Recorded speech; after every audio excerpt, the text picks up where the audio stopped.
now pivot to UFC Fight Night, Santos versus Hill. It's going down this Saturday night in Las Vegas at the UFC Apex. It's a fun little Fight Night card, guys. Before we spotlight about, I think, 4 or 5 fights on the main card, any other fights that you guys want to just shout out real quick, fights and or fighters? Omar, you can take it first. Yeah, I just talked enough. So Brian Battle's on this card. Brian Battle is the Ultimate Fighter winner. I always forget the numbers. 25, no, whatever it is. But Brian Battle is one of the more recent Ultimate Fighter winners, and he's on the fight card against Takashi Sato. That's actually a really good fight. I'm pretty interested to see what Brian can bring to the table here. I personally have high expectations for Brian Battle. He's, again, not one of these guys that looks very amazing. He's not the flashiest kid, but he's very tough, and he is effective. So I'm very interested to see how that turns out. And then Terence McKinney's also back on this card as well. Oh, sorry. I just want to say something about Battle. I don't know if I love this drop to 170 pounds. Like, I feel like his movement was kind of a key for him at 185, and I don't know if he's going to have that same advantage against, like, smaller, quicker guys. So, I don't know. It seems a little bit of a random move to me, but maybe we'll be wrong. Or I'll be wrong. I feel like this happens to everybody. Everybody who goes to tough almost always goes down like another weight class when they actually get into the UFC. Yeah.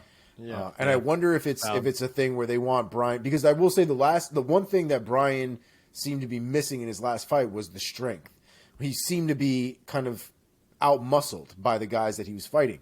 And I'm wondering if dropping down to 170, preserving his muscle, makes him the stronger guy, but that seems to be everybody's MO. So who knows if it really works out for him or not. But it is interesting. Terence McKinney is on this card as well. He's fighting Eric Gonzalez. McKinney's a fantastic prospect. He fucked up in his last fight, getting a little too crazy, a little too early, and then ended up paying for it. But the reality is that's something that I think can be checked and adjusted. And Terence McKinney has the skills to be a very, very dangerous fighter. So a consistently dangerous fighter, I should add. So I'm very interested to see what he brings to the table. Yeah, that one is some friendly matchmaking, if I've ever seen it. I think that might be a one-round dusting.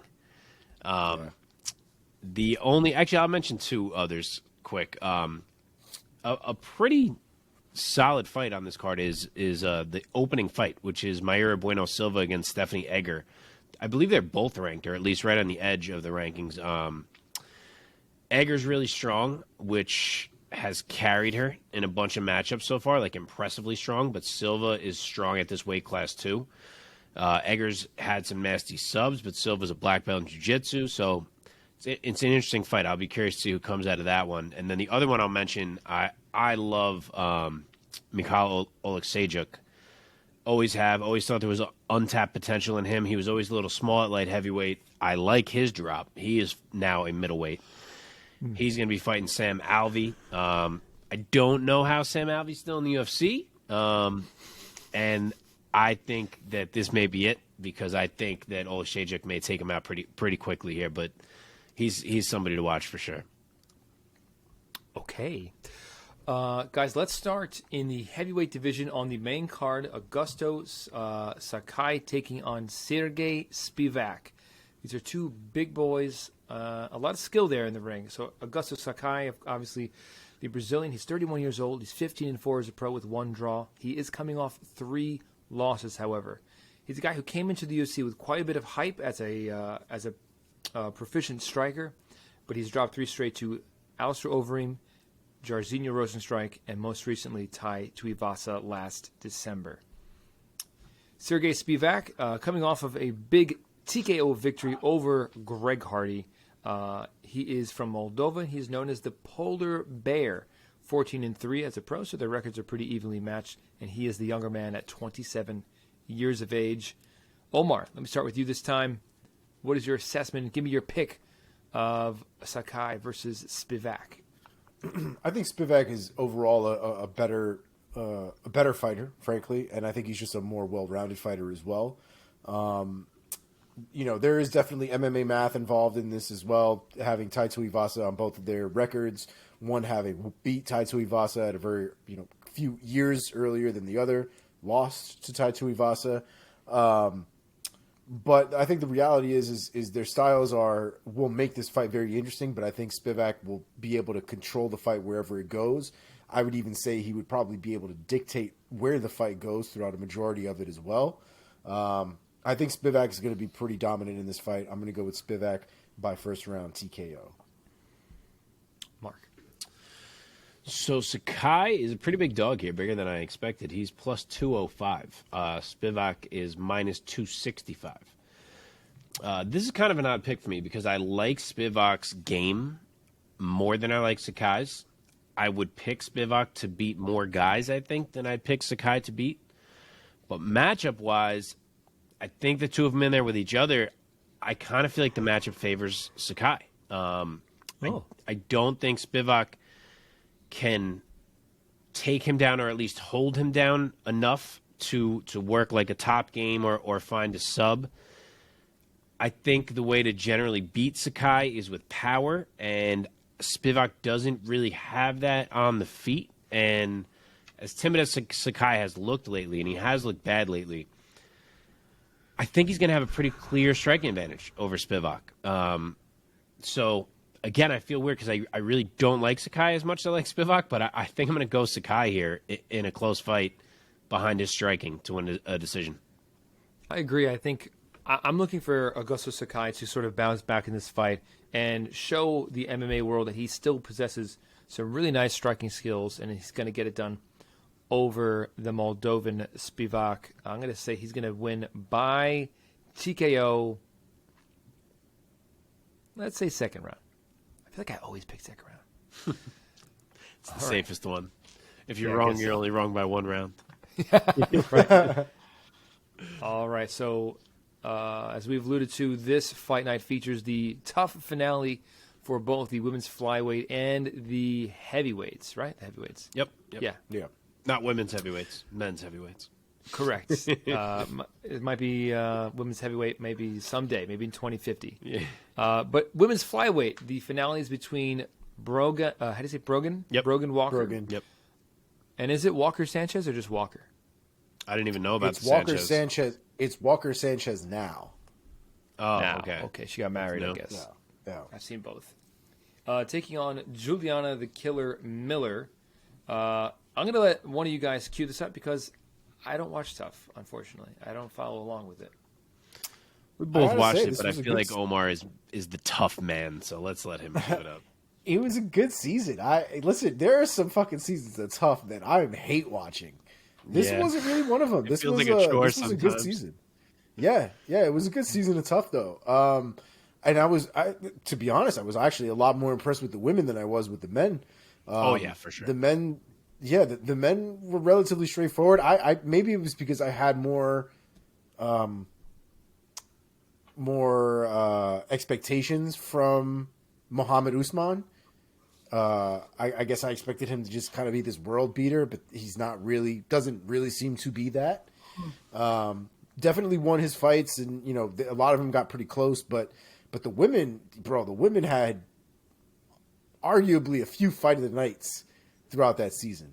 So it was great to watch. Brogan is a badass. Brogan is definitely a badass. Her striking is really, I think, where she excels. She's very good at keeping distance. I think her real vulnerability is the grappling. She doesn't really seem to respond well to getting up close in sort of a clinch situation, even on the ground. While she kind of knows what she's doing, it's not her bread and butter. You see that she's not as comfortable in those positions like she is when she's standing and striking. JoJo, on the other hand, Juliana Miller, very comfortable in all places. She also brings a certain pressure to a fight that is very similar to a lot of the high-level men that we find in the game as well. JoJo is one of those people who's very unassuming when you watch her. You definitely wouldn't think that she is somebody who's going to go in there and scrap the way that she does, but she is very, very proficient and definitely a gamer on the ground. I wouldn't be surprised if she ends up taking Brogan to the ground and seemingly finds her way into some kind of armbar or choke. I think this fight's going to be a scrap. It's really difficult for me to tell you who's going to go where and how this fight is gonna work out. Based on the performances I've seen, I think I would probably pick Juliana JoJo Miller to win by decision, a split decision, even at that. Juju. You always want to call her Juju. JoJo. I keep calling her JoJo. Juju. Yeah, I'm gonna go with Juju for this one. I think she's gonna be able to squeak out a decision win. I think it's gonna be hard fought though. Mark, favorite pick? I am as torn as you, and so are the bookies. Brogan Walker is even money, plus 100. Juju is the slight favorite, minus 120. So wow. It is tight. I'm super torn. I do think that Brogan seems to be the better fighter, like better, more skills at this point in time. She's more technical. I think she's more well-rounded. But there is a dog in Juliana Miller and just a true fighter in there. Yes, she's kind of raw, but her grappling is absolutely not raw. And when you already start with the natural fighter that she is, it's easy to make big leaps, and that's exactly what it seems like she did on Tough. I don't think there were very high expectations for her on Tough, and obviously here she is in the final. My concern is just that maybe Juju is the type of girl who's going to shine in the tough environment, like in those close quarters, no contact. You have to tough it out. You don't really get to prepare for your opponent. It's just kind of more about like gutting it out at times. And that now that she's facing a skilled opponent who's going to have a whole camp to study her, to prepare for her, to look for holes, that maybe she's not going to look quite as effective as she did on the show. So I'm so torn that I'm looking for something to grasp at, and that's really the only feeling I have that's swinging me one way or another. So as much as I ended up rooting for Juju on Tough, I'm going to say that's the case, and that Brogan wins a close decision to become the Tough champ. It should be noted, either one of these women winning would be well-deserved. Both of these women have put on nasty fights throughout this entire series. Yeah, cool. Okay, the other tough finale fight is going down in the heavyweight division between Mohammed the Motor Usman, brother of Kamaru Usman, taking on Zach Pauga. I believe his nickname is the Ripper. Omar, why don't you cue this one up? So Zach Pauga is fundamentally a striker. He definitely likes to go in there and look for his heavy shots. Likes to keep distance when he can. Guys have definitely tried to close the distance on him and try to make him grapple. It seems like he's very proficient in being able to get out of those situations and get distance again and keep going with his game plan. Muhammad Usman fights, I think, the way you would expect a wrestler to fight. Very heavy on his grappling. His hands aren't necessarily anything to write home about. But he is, when he gets you to the ground, he is very heavy. And I think this is kind of a curse that I think he's going to have to live with his little brother being who he is. But, with that kind of credential that Kamaru has, one would expect that Muhammad would have similar skill sets as well as the efficiency in those skill sets. And I just don't find him as overwhelming of a wrestler as I think you would assume that he would be. I think he's good. I think he's a smart fighter. I think he knows what he needs to do to win a fight. But I don't find his skills to be particularly amazing, if we're being honest. I do find Zach's skills to be a bit more refined, although there's still definitely room for improvement then. I got to be honest. I think I'm going to go with Zach for this one, and I think he knocks him out. I'm going to go with Zach by knockout, TKO, round 3. Zach Pauga by TKO. Mark, what's your take? So for what it's worth, Mo Usman is actually Kamaru's younger brother. Kamaru is older by 2 years. He's a giant. Oh, yeah, it must be it. He's just so much bigger, I assume. It's a size thing.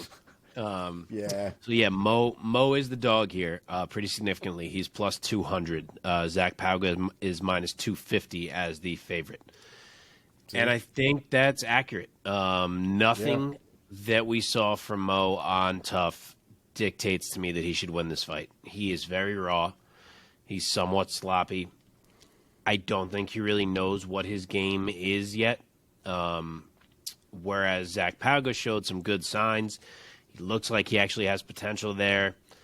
And I agree with Omar. I think that he's going to put Mo Usman out by the end of round 2. I'm going to say Pauga by TKO. But the only thing I will say is that I have a bit of this vibe, and these instances happen in MMA sometimes, where a guy comes out and suddenly looks nothing like the guy you've watched prior. And you're like, what the fuck just happened? Like, how did this guy become the guy that I'm watching right now? And just the fact that he's like Kamaru's brother and they focused so much on him on Tough, I have a little bit of that vibe where I'm like, is Mo Usman going to come out and just look so much better in a way that doesn't even make sense? But I just didn't see anything that makes me believe it. So I'm going to go with Pauga to finish him.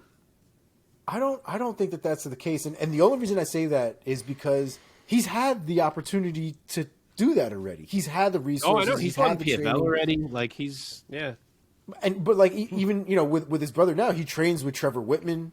You know what I mean? Like he has it. He has the ability. It's not like he's some fucking scrub that's coming up that has been training out of a garage that now is all of a sudden going to some real place. That's why I said in a way that doesn't make sense, because it wouldn't make sense. Yeah. But no, I'm going with Pauga. I'm going with Pauga. I don't see it from Usman. Wow. Yeah. Okay, I wish he was better than what he showed, because with the name and everything, it'd be amazing to see this, one cool. brother running heavyweight, one brother running welterweight, and all this other stuff. But like, I don't think Usman might have a problem getting into the UFC, let alone staying in the UFC and becoming champion. So we'll see what happens. Yeah. Oh, he ain't gonna be champion. All right. But not now, anyway. Not from what we've seen. All right, let's go to the co-main event of this UFC fight night. Going down in the welterweight division, Kamaru Usman's division right now. This fight is between Vicente Lucay and Jeff Hands of Steel Neal. Okay, Vicente Lucay, the Brazilian, of course, the silent assassin. He's 21-8 as a pro with one draw. 30 years old, 5 feet 11 inches tall. Of his 21 professional wins, 11 TKOs or knockouts, and 8 more submissions. Only 2 decisions. This guy finishes fights. If he's winning, he's finishing. Jeff Neal, very similar. 14-4 as a pro. By the way, he's 31 years old, from Texas. Of his 14 professional victories, 10 of them come by way of knockout, TKO, or submission. Most recently, he's coming off of a win against Santiago Ponzinibbio. Oh, and Vicente Lucay is coming off of that loss against Bilal Muhammad back in April. Mark, let me throw it over to you first this time.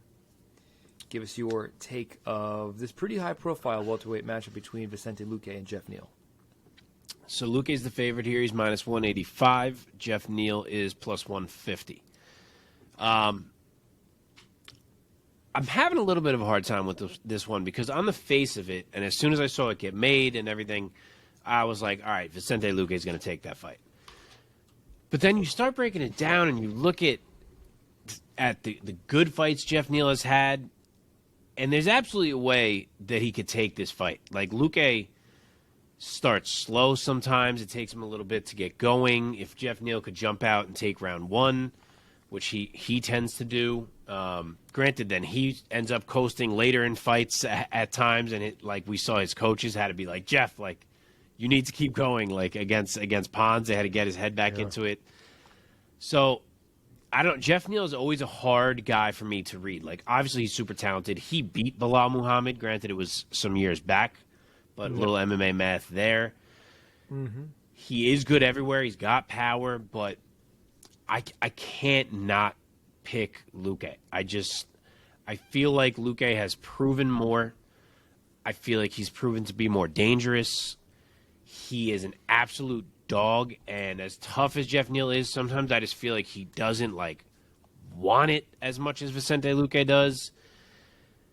Lucay's got the jits advantage. If it hits the mat, we've seen how quick he can finish things. He showed it against Michael Chiesa. Neal likes to work at his range, and Lucay is really good at controlling range and at cutting his own entry angles in a way that disrupts you. So I think he can kind of nullify the range work that Jeff Neal wants to do.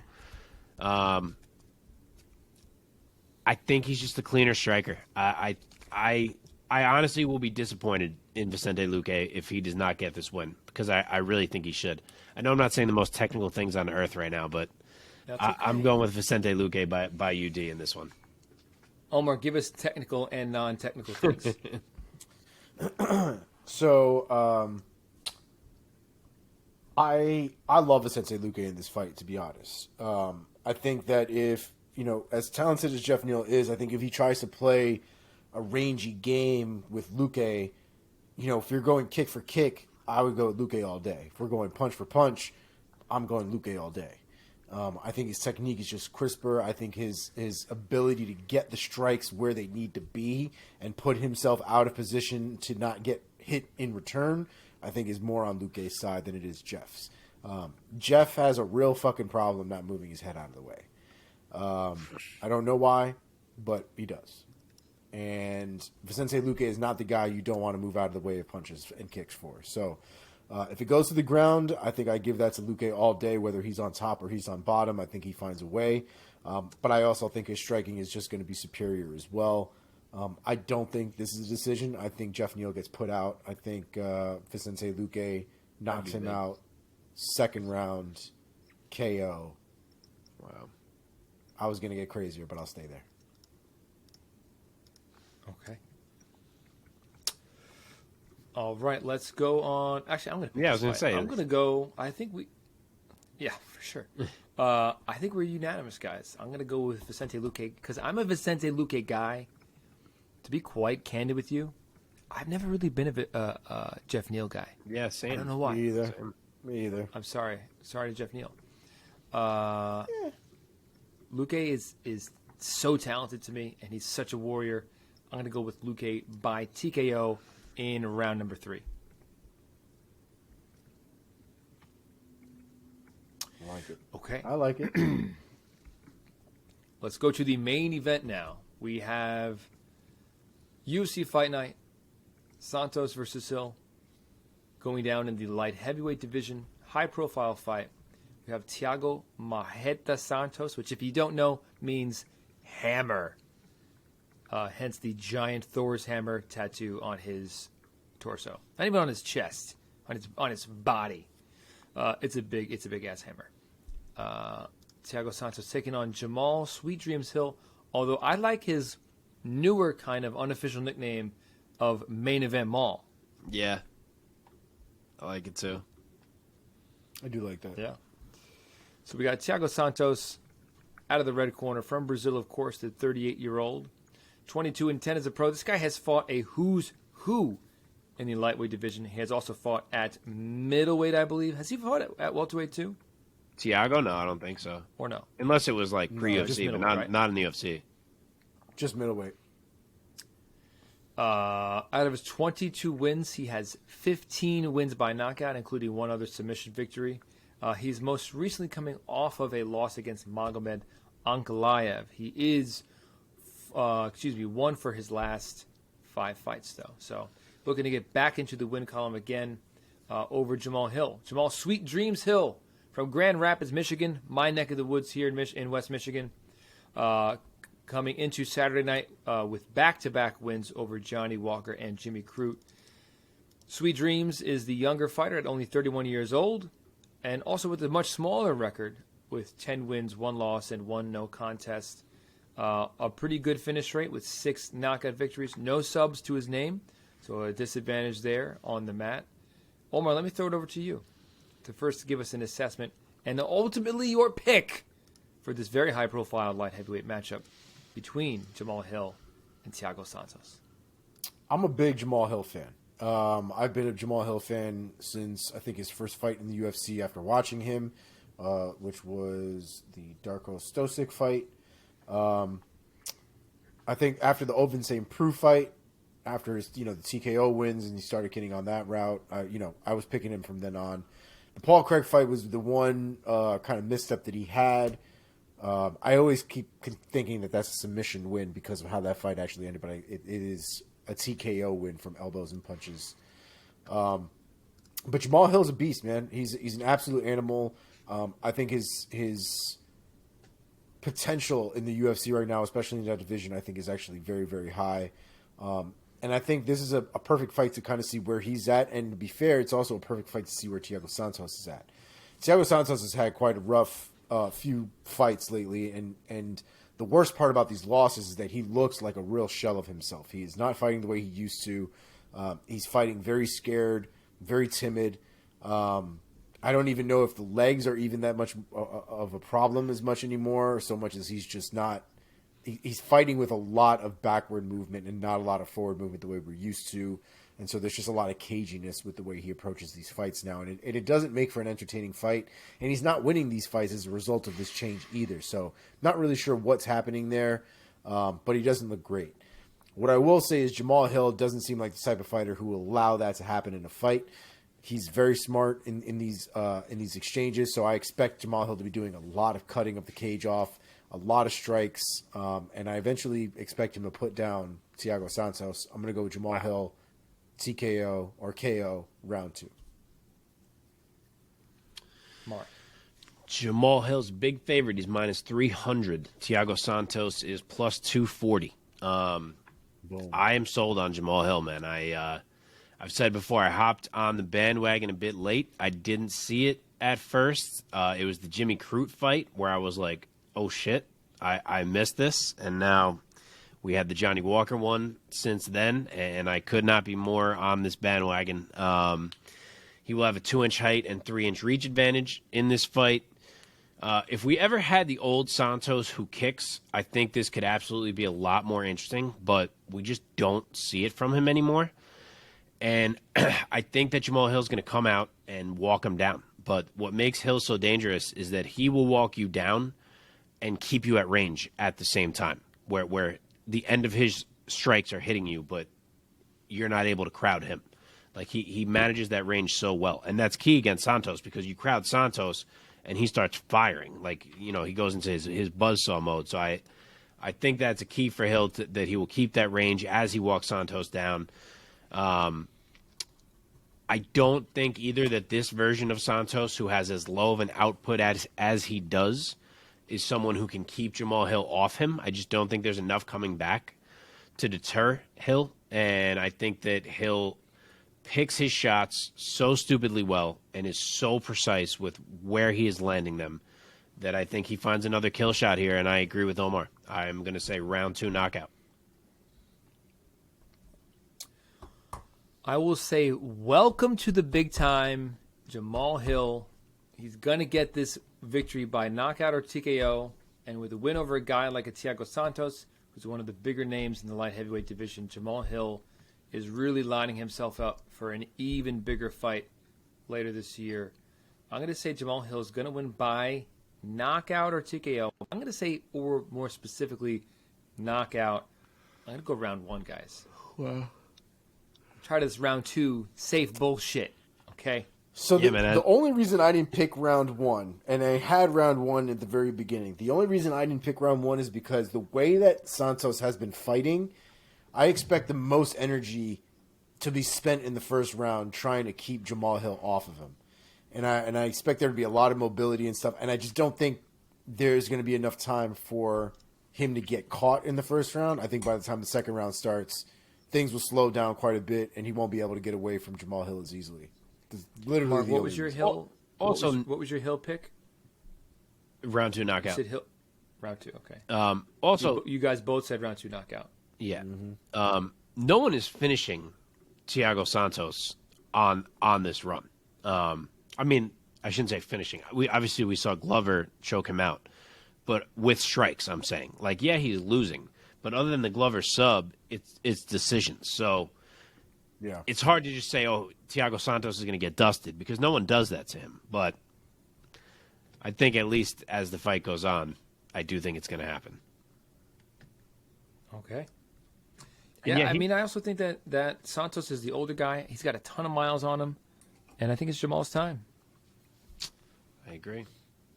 Dude, imagine if Jamal Hill is just tickling the top 5 by this time next week.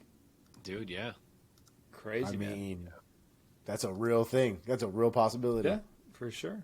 Yep. He's still got to get past Santos, and even though Santos is older, he's not an easy test here. Even on his worst day, Santos is still presents tons of He's a scary problems. I just guy. wish he would capitalize Yeah, on things a little bit more. All right, boys, that does it for our preview this week. We got PFL and UFC action coming up this Friday, Saturday nights. Don't miss any of it because we're going to be back here next week breaking down the results. And guys, let's finish with a little bit of trivia. In fact, this week